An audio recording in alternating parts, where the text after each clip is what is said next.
Yes, welcome. We're back with another episode of the OHB Academy podcast, where we're here to just help personal trainers and online coaches mainly to really scale to that 10K plus per month because, you deserve it, man. So myself, Coach Mike here. Coach Javen in the building. And what we're talking about today is changes to the game, the online coaching world and space in 2024. Because business is always changing. It's always moving rapidly. So we're just going to talk about and keep you informed on what's changing in 2024, what we think about it, and what you can do to stay with it and be ahead, right? So, cool. Bro, talk to me. What are some of the biggest changes you've seen? I would say 2024, I'll start off with the content side of things. So content-wise, I think what people are relating to and what they're reacting to and engaging with has changed quite a bit. So I think like all the mad flashy editing, the highly edited videos, all that stuff, I think that's kind of dying out a little bit. Alex Mosey thing. Yeah, I think it's just not as relevant. I think people are kind of getting a little bit sick of it and it's almost like everyone's doing it, so it's kind of died out. So I think the more raw, honest, deep content is making a comeback.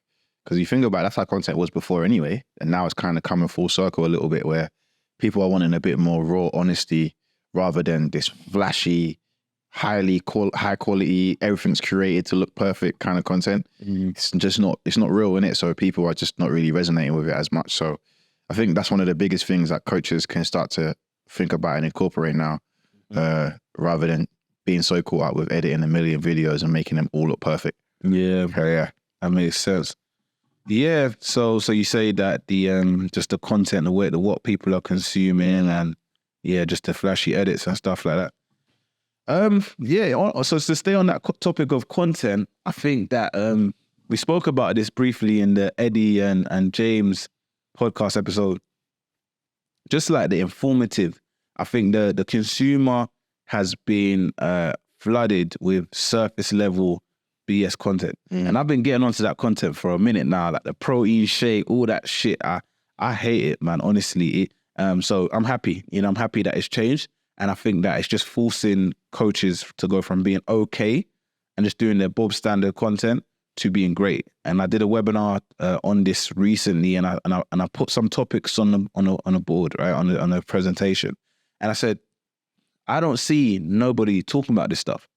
Like going into any real expertise, talking about women's hormones, specifically talking about, specific things like PCOS or autoimmune conditions, talking about, for men, testosterone and muscle mass and prostate cancer, stuff like no one's talking with any expertise, but the audience now is more educated. And because they're more educated, they need someone to talk about stuff like that specifically to see them as a leader and authority, Before it was easier to be an authority because you just have to show you understand calories and all of that. And I just think now the consumer's a lot more educated on that. So you need to be a lot more informative. You need to be more specific and do some flipping research, man. Yeah. What I mean? That's the thing. Now, because of that, it's forcing coaches to be better coaches. Be better coaches, man. You have to be better. Yeah. But then I would say to add to that as well, you've got to find a way to make it digestible for more people because you don't want to come across as like a encyclopedia, but at the same time, you need to deliver that level of info. So you got to they say in marketing, the best marketing language is read at a sixth grade level. So from 11 to 12 years old, reading level. Yeah. So you've got to be able to break down complex topics into simple language so that common people or your target market can understand it. And that's not always the case. There are some target audiences. If you're targeting people that are already high level, you can talk at a high level. I appreciate that. Yeah, because they'll get it straight away. Yeah. But if your audience is maybe more general population, but you're talking about a high level topic, you just have to break it down in simple terms. Break it down, yeah. And that will really help. So that's definitely some changes. Another change that I've seen, or that especially in the online space is the trust levels. The general trust levels of the audience is pretty low now because everyone's so used to online coaching and content and being sold to. Okay. So I think the trust has decreased, which means that I think the coaches that are providing the best legacy or long form content are going to win in the long term. And what I mean by that is, you know, okay, everyone can post reels, shorts, TikToks. Everyone can do that. 30 seconds of value, 1 minute of value. But every week every week, if you're providing some type of long form piece of content, podcast, YouTube, email, I think that you're going to create a deeper connection with your audience. Therefore, when you get on a sales call with them, it's a lot easier. So I think that's a big change that's happening right now, because I think the trust levels with the whole online thing is lower now because there's so much of it. You see ads. I still get fitness ads as well, people selling fitness. So I think people need more trust before they want to buy. And Google, there's this research that Google did. It's called the 7, 11, and 4 thing. So 7 hours of content, 11 touch points, and 4 locations, exactly. So the main thing I like to look at that is 7 hours and 4 locations. Those locations could be email, YouTube, could even be fucking letter in the post, but 4 different methods of contact. So I like to think of the 4 methods and the 7 hours. How can I get someone as close to 7 hours as possible? It's going to be longer content. So I think when coaches adopt that, it's going to help them make more sales, build a bigger brand as well. Because branding, that's another thing, 2024, branding. All of that is going to help coaches who really want to build not just a quick 5K in a month, but they want to build 10, 15, 20. You got to build that almost like machine, which is hard. But when you get there, it will be good for you. So those are some changes. And the thing is, that stuff ain't even as hard as it was before now. It's like so easy to do. You know, you got platforms that just like will sort your podcast for you. And I think that all it is just don't overthink, you know, imperfect action, and just think of everything you do, try and make it a utility. And I think if you think like that, it's simple. Because for example, us doing this podcast, the utility is simple. If you're a coach, you can listen to this, tune in at, early morning on a Friday and just get some information. Within 30 minutes, you become smarter, you become more knowledgeable on the market or on your online coaching. So if you think of it like that, you don't have to, do some crazy production or some, anything to, so, just to add to that, like with the movement of AI and everything that's going on, it's actually easier to produce content and to do, phones are better now. So how do you think obviously AI is going to play a part this year. So what's the part that AI is playing this year? Wait, I think with AI, AI is a big thing. Yeah, so I'm happy you asked me that, right? There's 2 aspects of AI, and there's always like, 2 sides of a coin. There's a negative, there's a positive, right? So the negative side of it for coaches is that I think AI is really going to shake up the game. Because let's be honest here, it's never been more flipping easy for someone to go out there and get an app or get some sort of thing to help them, right?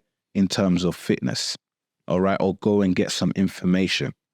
And right now, it's a bit, people are the everyday person is kind of, they don't know about AI. They're too busy, caught up in their world. But pretty soon, there's some giants are going to jump in and they're going to attack the fitness industry, because they always do. The fitness industry is very vulnerable, so you always get some people jump in. I'll say it straight, big up Stephen Bartlett. Is great. I like the guy. He's done amazing, right? But for example, when he first started, he wasn't training like that. You would hear him, because I watched some of the early episodes of his podcast. So this is a guy that's skinny, like doesn't have a clue about anything to do with fitness. And he's come in and he's like quite big in the fitness space now. Like he's partnered with Huel, he's partnered with this Zoe thing. He's built a bit of muscle. He's got a level of understanding. His podcast is probably like one of the most listened to health podcast. It's not even a health podcast, but now because he's always got these people talking about, calories and this and that and the third, it's big. But to get back to the original point, the fitness industry is very vulnerable. A lot of people look at it, see it's a growing market, and then they just jump in. They don't care about who's been in it for years. They don't care about personal trainers. So, people are going to have a lot more access to quick information, guidance. So that's the negative for online coaches, right? If you are just doing a basic shit and you're not getting any real traction or consistent, then you're going to get blown away. the positive is that you can use AI to supercharge your business, what you're doing, your efforts. So if you can use all the tools, look at AI and think, all right, you should change your whole mindset. Your whole mindset should be changed by AI. Like, I want to achieve this, right? How do I make my life quicker and easier in every single way, every aspect, from my sales, from my content, from my marketing, from whatever, social media, using AI and everything that's around me, right? We've got like a full ChatGPT mastery for online coaches inside the members area, where it's like creating a meal plan, creating a training plan, everything, so that's what my take on AI is right now. And I think the biggest thing with AI, some people will say things like, oh, people won't need coaches because of AI and stuff like that. But I don't think that. I think that the coaches that will benefit the most are the ones who know how to use AI to their benefit. Yeah. Exactly. Because if everyone's using AI the same way, then we're just in the same position we're in now, where everyone's doing the same thing. So it doesn't make a difference. Yeah. But it's about the individuals who utilize it the best. And that's really what's going to make a difference, because I see a lot of things online about, oh, use this ChatGPT prompt to get this content. But actually, the reason that's rubbish here is because everyone's going to start using the same prompt. So you've got to find out, okay, how can I take this like maybe 2 steps further so that it's better for me? And it's not the same as what everyone else is using. Yeah. Because really, ChatGPT will throw out a bunch of generic things to you. But if you learn how to prompt it a bit better, a bit more specific, then they'll give you even better answers that are not the same as everybody else. And it's a learning machine, so it's getting better. It gets better every time. So yeah, I think one more thing though with the AI stuff that I think right now we're kind of missing is AI coaching apps. I don't think there's enough. Or there is one that I know of personally, but I think the mainstream apps at the minute, Trainerize, True Coach, they ain't really got it.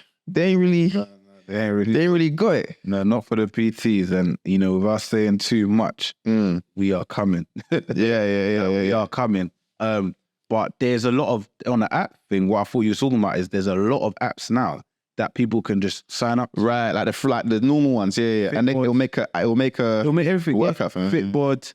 There's another one, Better Me. Someone just showed me another one today, Simple. It's called Simple, yeah? Simple. I heard of this, yeah. Bro, what does it do? The Simple one, like it's crazy. Like, it literally gives them a plan. It gives them a nutrition, exercise, whatever. And then it's got like a dashboard where it's like all the stuff they got to do. Very basic. It doesn't look too like great, but just simple. But then it's also got AI personal assistant or whatever, where like it's just a chat where they can ask the AI, oh, what snack should I have? Or what this can I do? You know what I mean?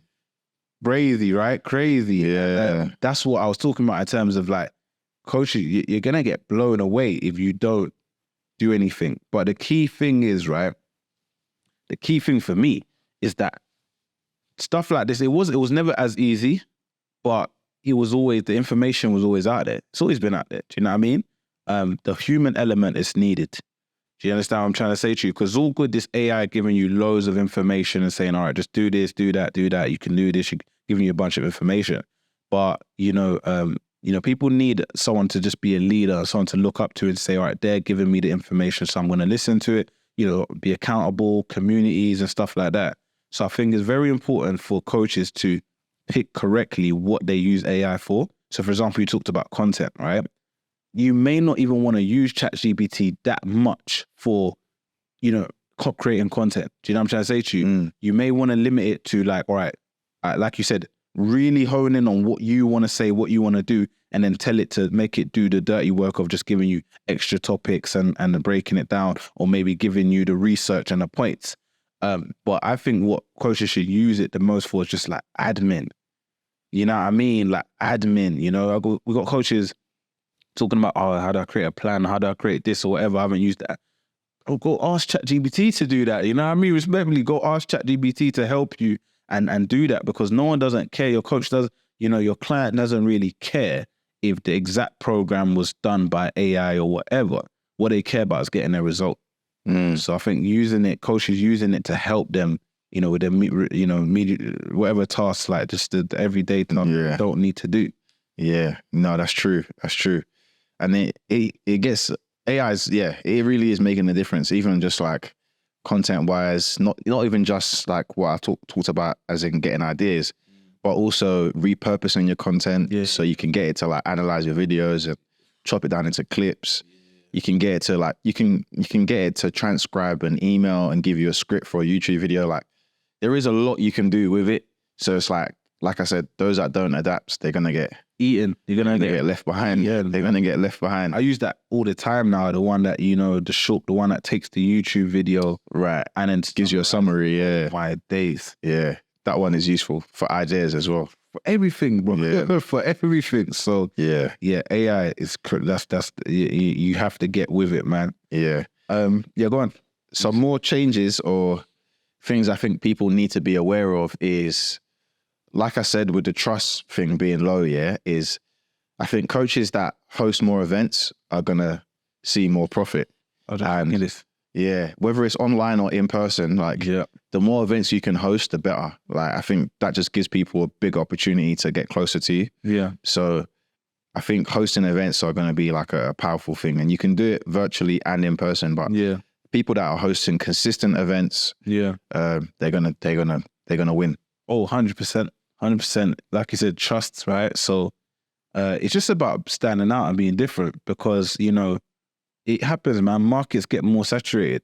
I was talking about this. I can't remember where. Like, I think it was podcast or webinar, but there was a time when our first mentors was telling us about when they started, and they could just put a blunt post out saying, "Oh, I'm looking for 5 people," and they'll just get their inbox will just get blown up. This is old school, you know what I mean? And it's got more saturated. There's more people in it, and then there's more people in it as well. And I don't think that everything will always be saturated. You know what I mean? You drive down the street, there's 100 chicken shops, there's 100 off licenses, whatever, right? It's just about standing out, man. Like you said, the branding, and then events as well. That's a big one as well. So having a little something different to what you do will always help. I see a PT, actually, and he had an event for his clients end of year, but it was literally a proper party. Videographer, his big prizes, giving gifts, big, and he showed it on social media. Like at the end of the year, bro, do you know how many people are gonna reach out and say, I need to be part of that? Yeah. Like, man, got a whole party, like proper party. It must have been like 30 people, 20, 30 people dressed up proper like a gala for his program. Yeah, that's big. That's stuff, That's cold. Retention, bro. That's what keeps people in the business. Yeah. Because if you can keep people in the business, that's also the best way to scale, because you don't have to keep always searching for new clients because they're going to refer people. It's back to the cult thing, isn't it? Creating a cult. So having those events kind of keeps people in the business for longer. So their lifetime value of a customer is obviously a lot more, because people always want to feel like they're a part of something. Human beings are tribal by nature. So having those things do help. You'd be surprised how many coaches don't even have a group chat. Right. I always tell, just start the flipping group chat. Yeah. You got to get your sister, your brother in the group chat. Just do it and start the group chat, because you need a community. But people don't want group chats because they're dead at the start. They're empty. They're quiet. But it's dead because of themselves, right? I always say this, like, you got to just breathe the life of it. Just make it pop. You post in there every day. You show up every day. But you need it just for retention. You need a community feeling. And everything's hard in the start, but that's worth it, right? Yeah, no, I think the group chat thing is important, and utilizing the group chat properly as well. So there's all of that. That's not really a change, but it's something that's going to be even more important this year, is the community, innit? Yeah. Like having a community, because that keeps you. I just think about keeping people in the business, man. Because 100%. You think about if you have a client for 6 months or a year, or even 3 months, and let's say they hit their result. Obviously, you got to set them new goals and stuff. But another thing that will keep them more likely to stay is when they feel like they're a part of something. So for them to move on, like, we know that if a client moves on, they're not going to get the same results as they did when they worked with you. It is what it is. You do better when you're with someone, right? So when they move on, the one thing that might get them to stay is knowing that, okay, it's not just the coach I have. I also have this team with me, this group of people that I resonate with, or I relate to, or they push me, or we do challenges and I get prizes, and like, okay, I'm a part of something, because it's the tribe. So I think 2024, coaches that double down on community, they're always going to do well. They're going to do well because community is is king, in my opinion. 100%. Something that's very live and happening ASAP is Instagram. Instagram are moving a lot more restrictive than they ever have. There was a time where you could follow about 200 people on Instagram. I remember in our old mentorship, there was a guy that was just doing it every day, 200 people, like savage. Now, like, you're getting like 50 people and everything like that. So it comes to the question comes like, does, the organic still even work? Because now you're gonna get the people who are, pro ads and ads for life. They're just happy. They're like, yeah, come over to the dark side, come over to us. So what, what's your thoughts on that? Because I've got my thoughts on it, but what's your thoughts on that? I think that I was saying it before the end of the year. I think the coaches that want to hit 10K and 15K, they will need to learn paid advertising to some degree. They need to learn how to do it and get good at it over time. So I do think it's something that's going to be very important. But I think that if you are a coach who you're struggling organically, you need to learn how to make better content, actually. Because that's what's going to help. That's part of convert your current audience. Because I don't think a lot of coaches have even tapped into they already have, yeah. So the coaches that get better at that won't have to rely on the paid content so much. But I think it's important that you learn both, but really double down on the organic. Get good at organic, man. That's the key. That's why that's why our method is grow with organic, scale with traffic. Yeah. I'm on the exact same page as you, because it's all human beings love a shiny fucking object, bro. We love a shiny object. Even me, like we all would love the idea of a shiny object. I'm just, more disciplined now at just flipping, like looking at it logically. Yeah, shut off the flipping emotions. I know, like, you just want to quickly jump on something, but no, let's look at this logically. And ads is a shiny object. It's a shiny fucking object. And I made a piece of content about this that, a lot of these ad gurus are scum. I say it straight. I don't even get it. Like, a lot of them are scum, man, because they know that, people want a shiny object, and they know that if they can paint the picture of this magic ATM machine that you put money in and it prints money back out, a lot of people are going to jump in. And you hear these horror stories of people just spending thousands and all of this stuff and not getting great returns. Do you know what I mean? So, like you said, it's not that organic won't work. It's not that, right, cool. Instagram used to be able to follow 100 plus people a day. Now you can maybe follow about 50 people a day, whatever. It's still something, right? And like you said, you still got the ability to post content. Now you just need to hit more.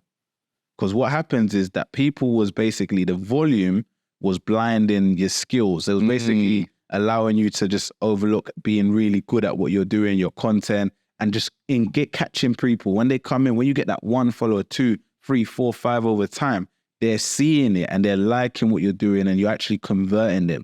You was able to overlook that and you just, cover it up with volume so that you just catch that unicorn every once in a while who's actually just interested and looking.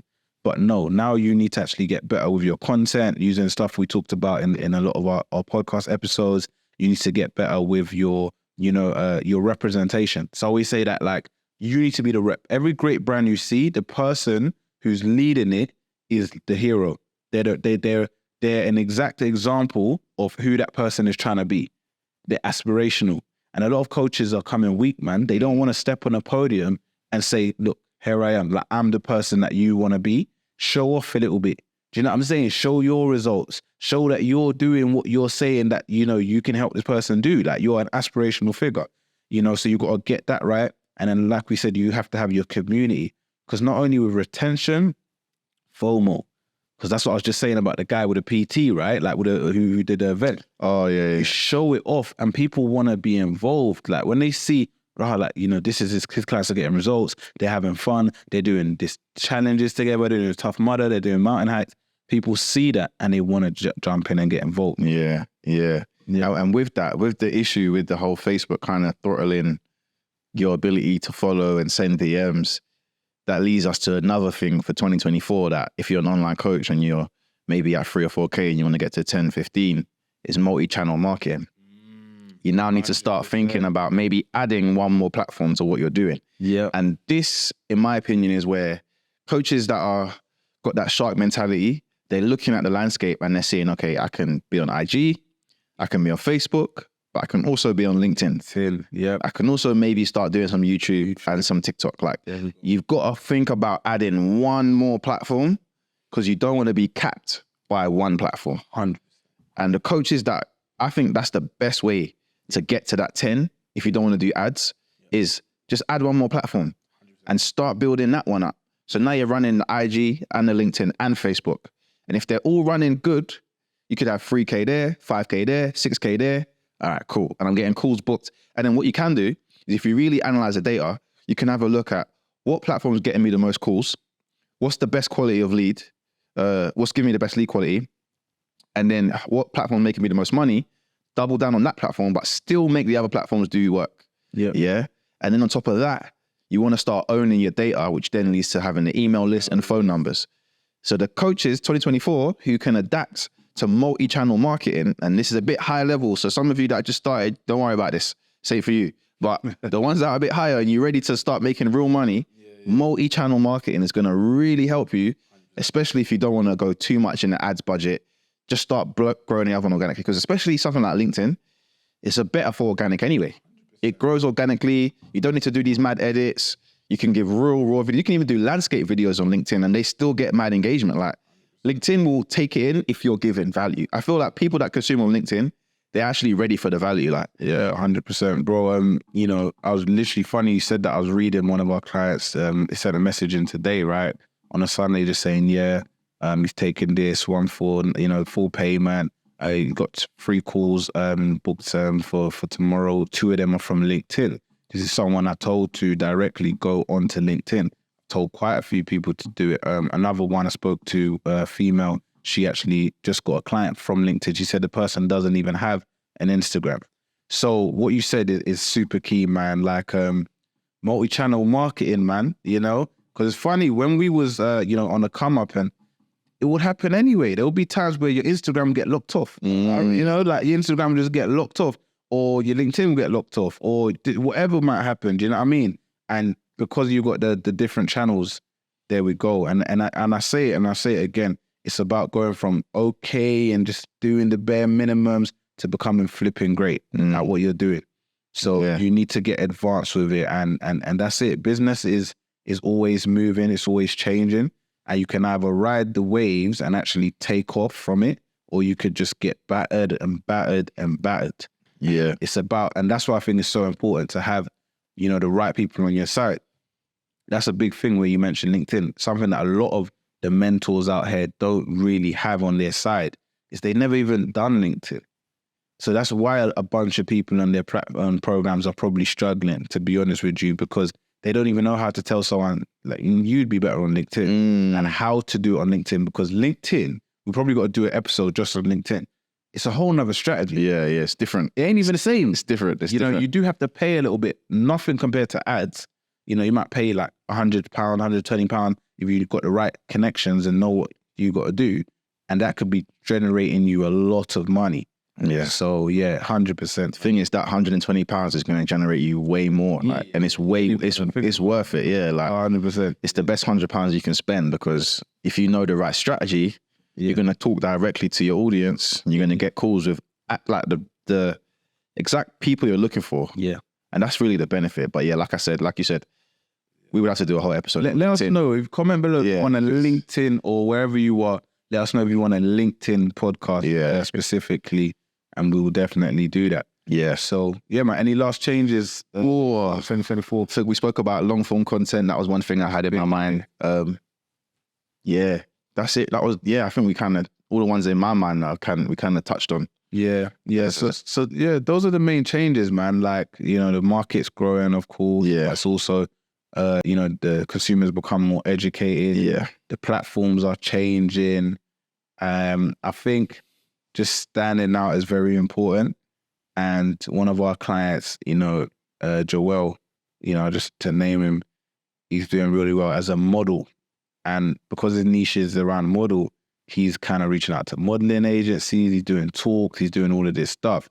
So I always say that, look, like, you know, at the end of the day, it's up to you as the business owner to win and to drive yourself forward, right? Everybody's got their own superpowers. Everybody's got their own God-given assets, right? And things that are going to help them, propel them to win. So think out the fucking box sometimes. Do you know what I mean? Because you might have like a local center nearby. You might have a business. I remember I was, one of my clients, she was kind of high up in Barclays, and she invited me to go speak there, right? You know, just definitely like think out the box and think what you can do. Get outside. I would definitely say that, you know, in 2024, get outside. A lot of things are happening. So because the world is also more into fitness, you can stay on your laptop and do everything on your laptop, but every so often just look what opportunities arise for me outside, because that's still it could be events. You know, there's probably events happening this year that has your whole niche in the crowd. Do you know what I'm trying to say? Yeah, you just need to get there. Your whole niche is in the crowd. How can I get there? Maybe get in a room and if possible even get on the stage. Do you know what I mean? It might be worth paying a little something or whatever. To get that in it. Yeah. So that's 100% what I'd say, man. No, it's true, man. So yeah, if you're thinking about, you know, finding ways to level up in 2024, grow your coaching business and whatnot, we've actually got a free guide specifically on the ChatGPT stuff in the description. I believe Michael put it together. So we'll put the link in the description. So I would download that if I was you. And, you know, don't forget to like, share, subscribe. Every little like helps the algorithms, help push this podcast to more people, pay it forward, I like to say. So yeah, don't forget to do that. Apart from that, it's the Online Health Business Academy. Back next week with another episode. Peace.